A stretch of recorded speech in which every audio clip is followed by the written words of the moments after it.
So Jasp is here. All right, so for this one, for this tutorial, I'll talk about the interface of Jasp, and also we'll go through some simple statistics as a follow-up to what we discussed in class, and also as follow-up to your homework readings from that chapter. So you should have by now installed Jasp based on the homework post. You should also have the file spreadsheet downloaded. So I'm going to open it right now from within Jasp. I'm going to go from my computer downloads folder, and this is the file. It's supposed to be the CSV, comma separated values file, CSV file, typical file for data, quantitative data. The spreadsheet actually looks just like in Excel probably for you. So up here we have, as always, in the columns variables. You recognize that from the Olympia test data.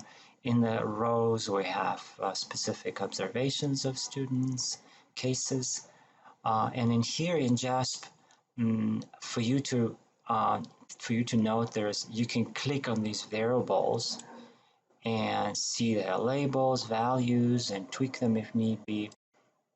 Also, where you have these labels, be either bar graphs or pie charts or the ruler, on these you can also click and change the level of measurement. Remember, we discussed them in class.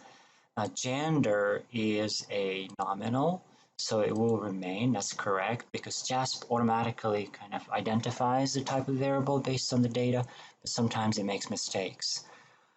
Grade level is accurately identified as ordinal, as we discussed as well. But these pragmatics questions, reading questions, grammar and vocab questions from the test are actually interval ratio. So this here is inaccurately identified as ordinal, so change it to scale. Okay, so note scale here doesn't mean Likert scale. Scale here means the same as interval ratio that we discussed, the most precise level of measurement. It's thought of, JASP thought of this being ordinal, perhaps because of the points here, the values are only max 5, as you see, and that's because there's only 5 questions there, and each one gets a point, and therefore it's 1 out of 5, and it looks like a Likert scale, but it's not. So all in all, this column is the variable for the total of all of these. Okay, then we got listening separately, then writing separately, and the speaking to speaking raters and speaking average. All of it is recognizable. Let's go to the descriptives tab. These are different statistics. Now what we'll do is, for now, let's just look at descriptives. So, and all you do here, and this is typical of most of the similar type of software, is you take from the left pane, move variables to the right that you want to analyze. Yeah. For example, you want to take gender and grade. You grab them here, and you can see the quick little statistics.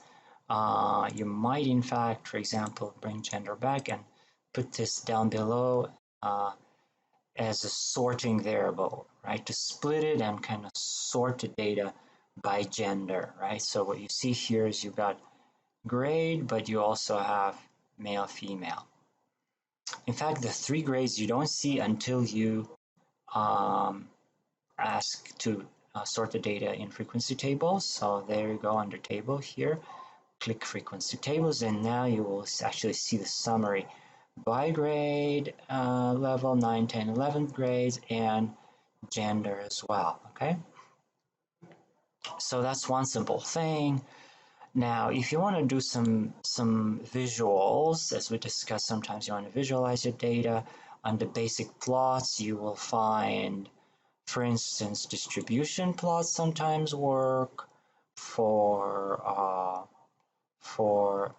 maybe not distribution plots for nominal or categorical, but perhaps pie charts might be better fit. Yeah, pie charts work better for such data. Sometimes bar charts as well. So here you've got female distribution in a pie chart grade level. Again, if you want to collapse them, you can remove the splitting variable and have the total. So everything is very simple, very intuitive, very quick. You can grab any of these graphs, copy, paste into your slides, in your report.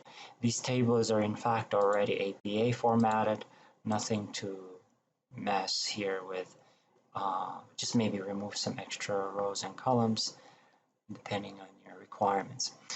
So that, and of course, you can do descriptives for more precise types of data. For instance, here, this is a total of the multiple choice items here, yeah? And if you, let's remove this from here, we keep the sorting variable here. So, and so we may want to ask here for means and standard deviations, right? They're marked. Minimum maximum sometimes makes sense. Let's also ask for median and mode. Okay. And let's do, yeah, we don't need frequency table for this kind of data.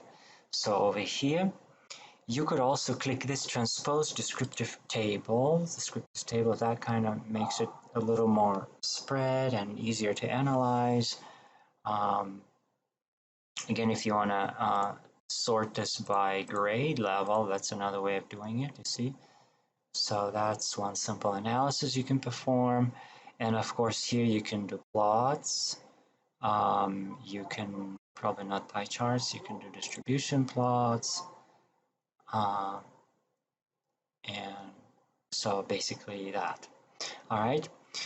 So this is probably good enough for descriptive statistics. So nothing fancy here. Now let's go and do some statistics that we briefly once discussed in class, correlation, yeah? So we can collapse this and go on to regression, classical correlation.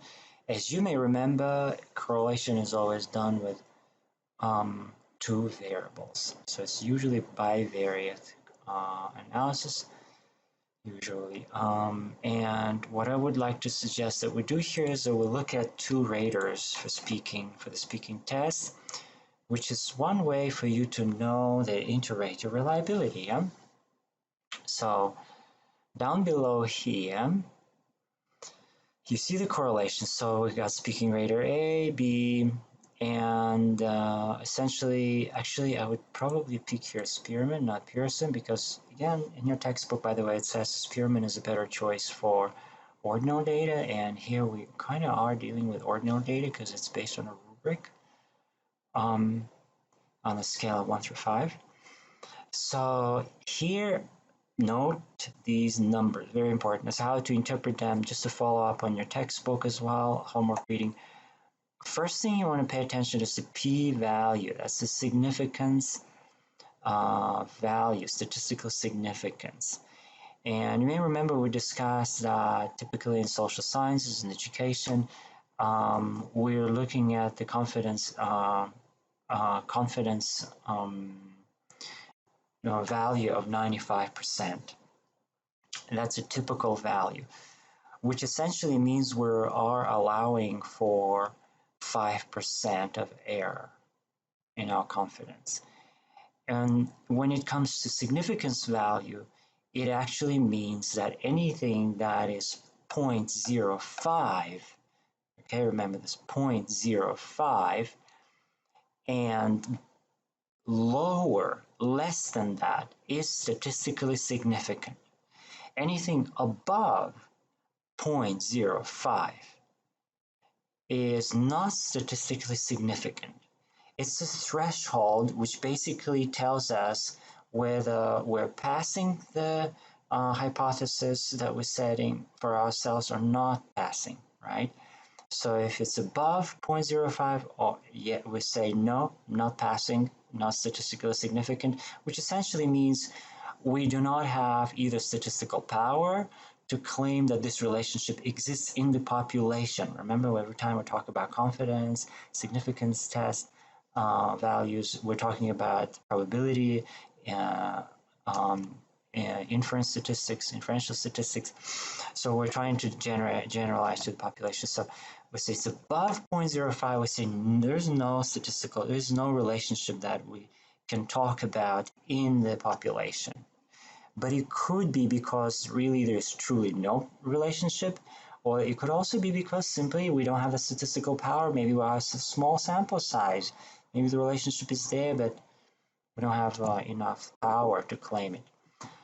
So in either case, we have our statistical sample size 54 is reasonable size, according to typical statistical textbooks. And the value here is way below 0.05, which gives us confidence to say, yes, this relationship seems to actually exist. And if we look at the actual number here, it's 0.938. That's the coefficient. That's the correlation coefficient. And again, in your textbooks, it describes that it varies from -1 to +1.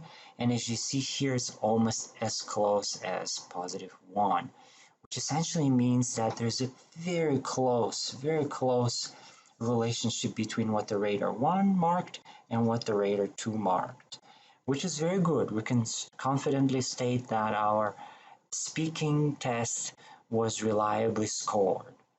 To visually see it, you can also click from under this pane under plots, scatter plots. Yeah, you can click and you actually see how it sits the scale of 1 through 5, horizontal axis, vertical axis. You see that both the raters marked the same set of participants very closely, such that they're all lumped together along one line. Okay, so basically, this is what you do for correlation analysis. I will ask you to perform similar analysis, but on a different set of variables, and look for these relationships. First of all, pay attention to where there's statistical significance, which means this value should be less than 0.05. Okay, right now we have 0.001.